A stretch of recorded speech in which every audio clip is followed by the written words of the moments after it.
Well, hey friends, I thought I'd try something different for this week's video and film a little bit of every day at the flower stand. A lot of the lilies are going to bloom this week and I'll be setting up the flower stand every single day. This year I've been setting up the stand every single day, Monday through Saturday, since I think it was probably about 2 weeks prior to Easter, and I've been having so much fun setting up the stand this year. So let me show you what we're going to pick today. I also want to film this in a really realistic manner, so I'll probably have wet hair and maybe even my PJs on most mornings, no makeup, so you'll probably see a lot of my hands and not much of my face. But we're going to start out the week at the flower stand with these beautiful Sylt lilies. That's S-Y-L-T, and I do apologize if I'm saying that incorrectly. And I'm going to pair these with Magic Single Feverfew and also Cerinthe Major. This is Kiwi Blue Cerinthe Major.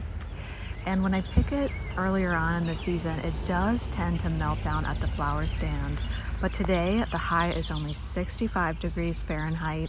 It's cloudy, and also the stems are nice and strong now that they do have bloom. So we can use this as our fan of foliage in the back of all of our bouquets. Isn't that gorgeous?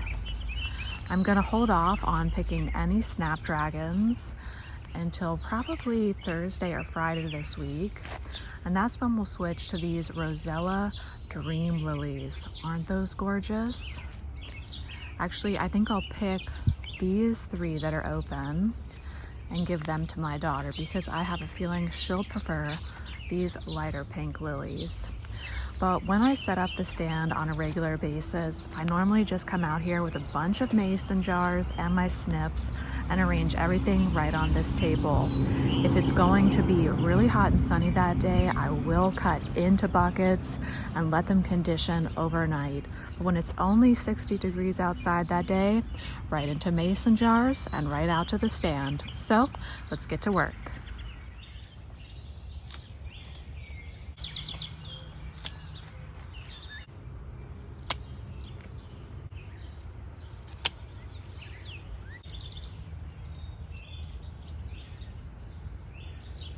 I started this Magic Single Feverfew 2 years ago. Last year I planted it out and I think I maybe had 3 plants that did well. I'm not even sure I sold any of those flowers, but I do remember shaking the seed heads all around the garden in the fall. And now I do have this single, is it Magic Single or Single Magic? Whatever it is, this Magic Single Feverfew popping up all around the garden. So we'll grab a bunch of that as our filler.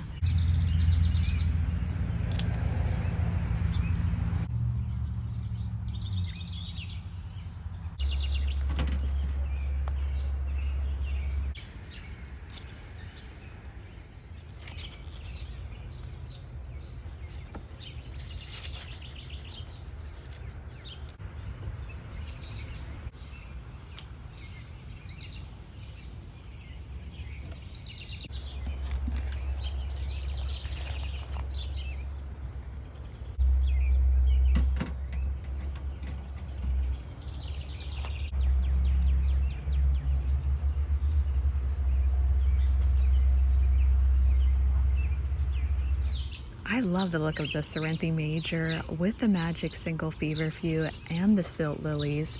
I just pulled the lily pollen off the lilies and I stuck our mason jars in these antique bottle holders. Aren't they so sweet? I think they add so much to the flower stand. All the bouquets are very similar to one another. I think that's another thing that makes setting up the flower stand much easier. Is just doing all the same bouquet. And that way too, it's almost like a flower subscription. Everyone gets the same thing each week, and each week the offerings change. Now I am adding refrigeration to the flower stand. However, I don't have the right extension cord for the cooler yet. So that is soon to come. Let's take a quick look around the garden to see some beautiful roses, and then we'll check on the flower stand in a few hours to see if it needs restocked. I am so pleased with these Charlene Delmonico roses. Oh my. Now, they do have powdery mildew, they do have some sawfly damage, but the blooms themselves look pretty good. So lovely. Another rose I'm loving at the moment is this honey apricot rose from Proven Winners. This is from their Flavorette series. And the petals do taste like honey. But that's such a lovely rose. You can see a little bit of damage there. No problem. And check this out.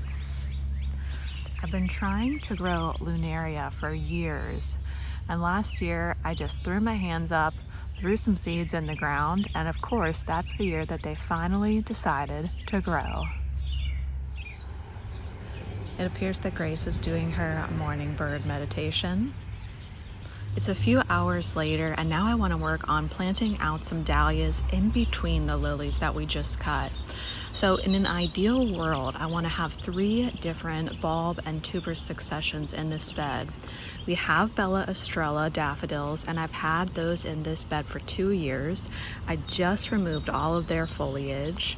Now what I would like to do is come in between the lilies that I cut today with some dahlias that I started under lights about a month ago. So I've already planted Diva right here. I want to add in 2 American Dawn right here and 2 Labyrinth back here. Also, this year I've decided to give the dahlias a lot more room than I ever had before. I'm planting them 24 inches apart. So in terms of what's going to stay in this bed permanently, all the daffodils stay, the lilies that you currently see right now stay, and the ones that were in between where these dahlias are, they've all been removed. I pulled out the bulb and all, and I would like to see if I can overwinter the dahlias here too. I did start to see that even with our crazy cold winter, I had some dahlias return. Let me show you that right now. We'll have to sneak back into the border to see this. But I just noticed yesterday when I was planting out some Cleome that right next to this clematis, we have a Saving Grace dahlia. And that came back from last year. I did not lift that tuber at all. Now I did lose a lot of my Saving Grace dahlias that I left in the border, but you know what? If you have a lot of a certain variety, I'm thinking give it a try, right? What have you got to lose? So let's go ahead and get those dahlias in the ground. Look at these larkspur though. Oh my goodness, so gorgeous. This is the QIS dark blue larkspur that we started from seed together. Oh, I love this time of year.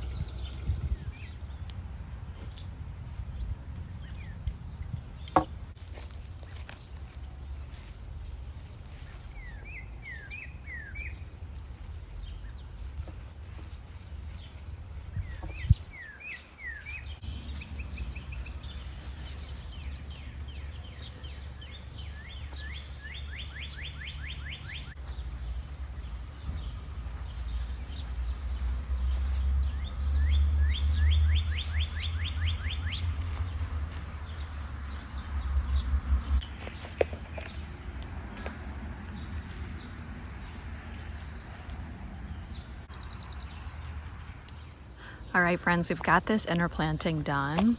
We've got 6 dahlias. Diva, this is actually Great Silence. I think I said American Dawn. And Labyrinth in between our silt lilies. And here in this bed where we have Rosella's Dream, I'm going to add in Mexican Sage. And I wanted to point out something about the tag. If you're growing Mexican sage in a zone where this plant is not hardy, it does not bloom in the spring like the tag says. It blooms in very, very late summer into the fall. In fact, times that I've grown this plant before, it really gets going in October. And this is a big plant. So perhaps where it's hardy in zone, I think 9 through 11, yes. Perhaps in zone 9 through 11, it blooms in the spring. But if you're in zone 7 or any lower zone, it's going to bloom in very late summer into the fall. And probably I'm gonna space these 24 inches apart at least, because these get really big. And these are a great filler flower in the autumn. By the time we get to the end of this week, all our corsage lilies should start to bloom, and I'll probably pair 2 corsage lilies with 1 Rosella's Dream lily because I think the colors are going to match nicely. So these are returning from last year, and they are a smaller lily, and they're all Asiatic lilies, Rosella's Dream, corsage, and silt, so they don't have any fragrance whatsoever. And I think the Dara is going to bloom maybe 1 more week. Maybe just a few more days actually. Well, hey friends, it's about 7 a.m. on Thursday now, and I'm getting ready to set up the stand again. The bouquets that are going out to the stand are very similar to the ones that we did the other day, but I used some different foliage in these bouquets because it's going to be quite hot today. But I wanted to show you that about 25% of the Rosella's Dream lilies have started to bloom. Oh my, aren't they gorgeous? But here's what's going out to the stand today, along with a few things that are in the dining room. Now, I did condition all these things inside last night because it's going to be, I think, 92 degrees today. So I only put a little bit of Cerinthe in each bouquet. We have that feverfew again.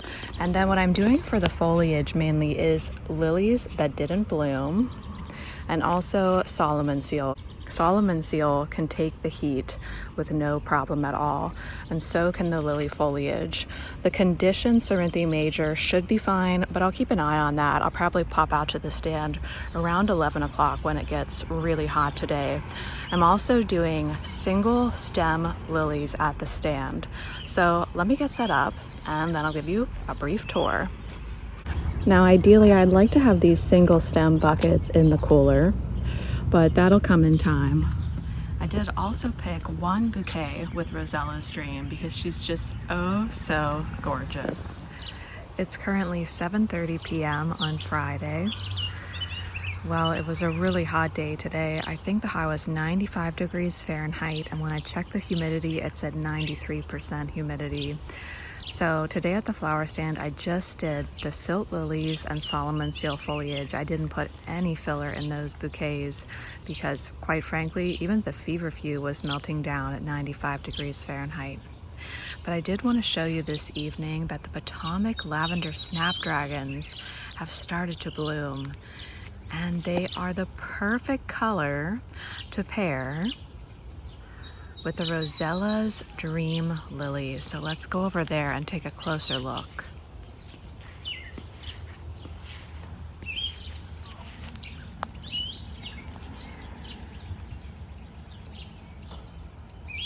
These are so lovely.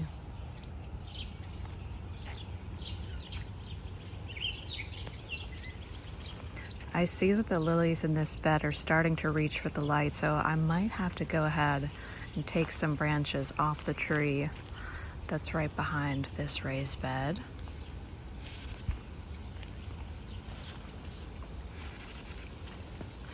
The strawberry lemonade sunflowers have also started to bloom, and I placed these here to help cover our compost pile. And they're also back behind the garden library. Down below, still yet to bloom, we have Ami Magus. I put 6 more dahlias in this bed. And I told you the other week that the Lysianthus wasn't doing very good. A few stems blooming at the moment. Oh, that one's not looking so great either. That's okay. Sometimes that just happens.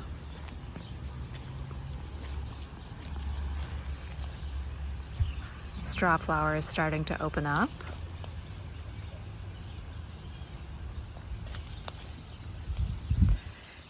And this is the first time that I've ever grown marble arch salvia. I'm growing this from seed. I'm not sure when to harvest it, but apparently it's grown for the colorful bracts. I'm not sure we're seeing the bracts yet. If you've grown this, please let me know. I thought the bracts were a little bit bigger. Maybe that's the flower that we're seeing right now, Maybe the bracts come later. I'm not quite sure. Let's see if we can sneak into the book nook this way.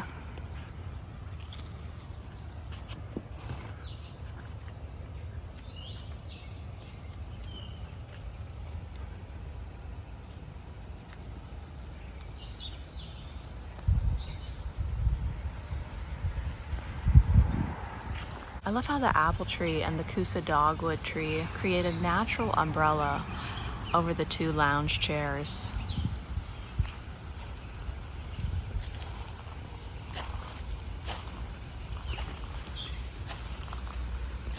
I'll take you on a full tour of the hydrangea room next week. We'll do a nice long June garden walk and talk. But it's possible, if this heat keeps up, that a lot of the lilies will pass very quickly. So let me get close on this regal lily.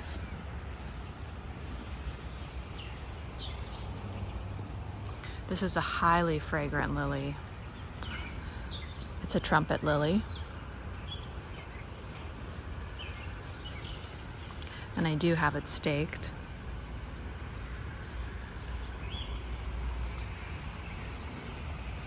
It smells so good back here. Remember how small this new Haas Halo hydrangea was when we put it in last year? It's easily, I would say, 3.5 by maybe even 4 feet tall and wide now.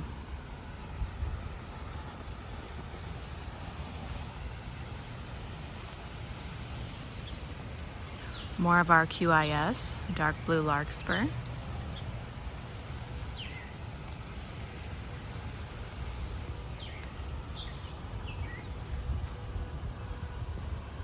Gatsby Gal oak leaf hydrangea.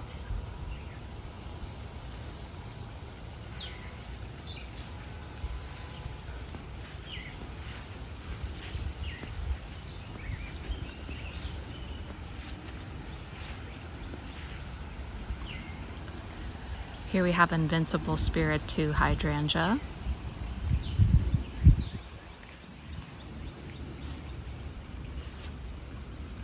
Invincible lace. And let's switch directions. This is a much nicer view of the hydrangea room as it becomes golden hour this evening.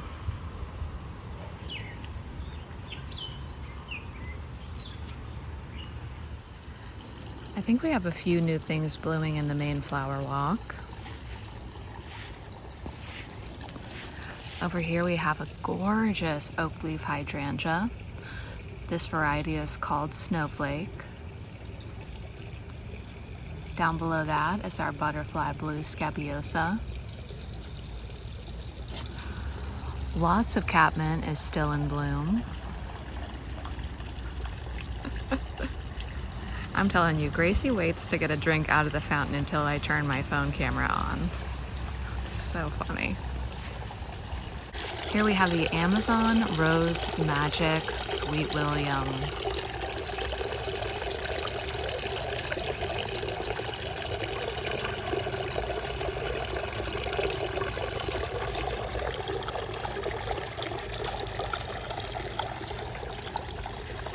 I like the Amazon series a lot better than the Sweet series. It's significantly taller. Sorry about the light now, friends. I'll do a really nice garden tour for us on Sunday so you can see good.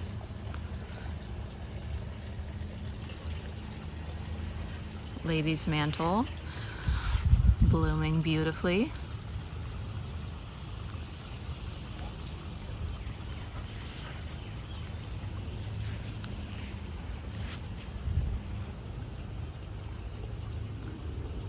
Looks like we've got a bee tucked in for the night.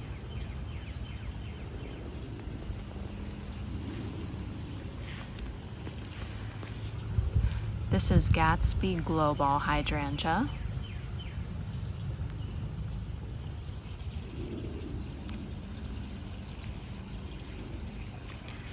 Here's another feverfew. It's not in full bloom yet, but this is Magic Lime Green.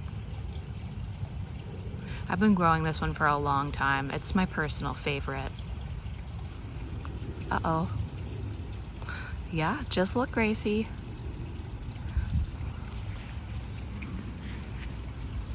Uh-oh.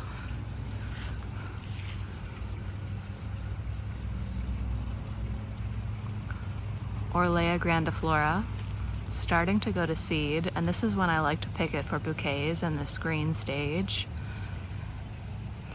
I'm telling you, I'm not exaggerating when I say that it will last for 3 weeks in the vase in that green stage.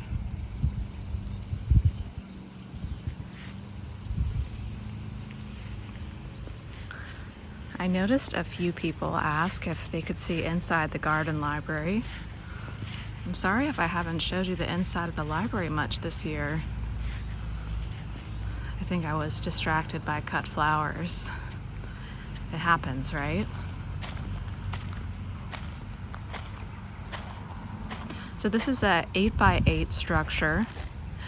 It's built completely out of reclaimed materials.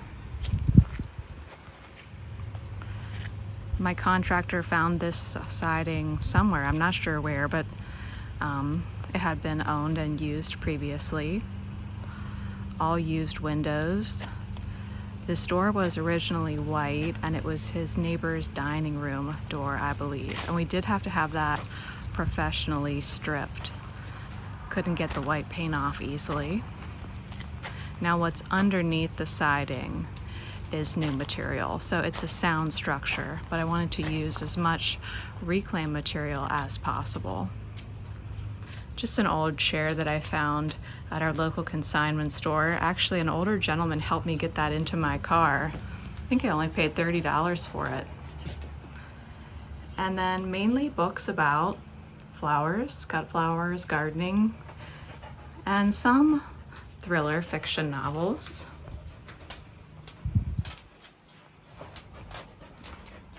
We've got a record player here, an antique lamp. Here's a picture of my grandma, myself, and my mom on my wedding day. And here's a new special picture I got in the mail. Someone drew this of the garden. I saw it on Instagram and I asked her if I could purchase a copy. And she generously allowed me to do that, so that's very special. And this is just another antique piece that I picked up over the years. There's normally a blanket in this basket, but really no need for a blanket this time of year. And you can see the lilies outside the window.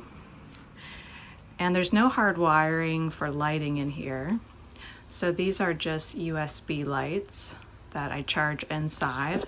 And I only have one outlet, which is behind here, and that's my probably biggest regret with building this, is not putting in more outlets. I should have 3 outlets in here. Oh, and have I showed you guys this? I found this little footstool at an antique store. It was only $20 because you can see all the legs are messed up. But who cares? Look at this beautiful needlework.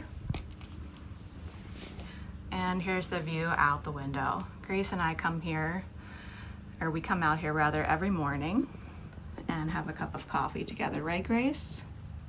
Grace, you like morning coffee? She's like, you never give me morning coffee, Mom. What are you talking about?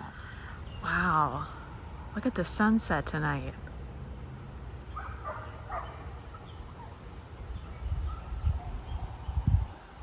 I want to wish you a wonderful day out there in your gardens, and I'll see you sometime real soon.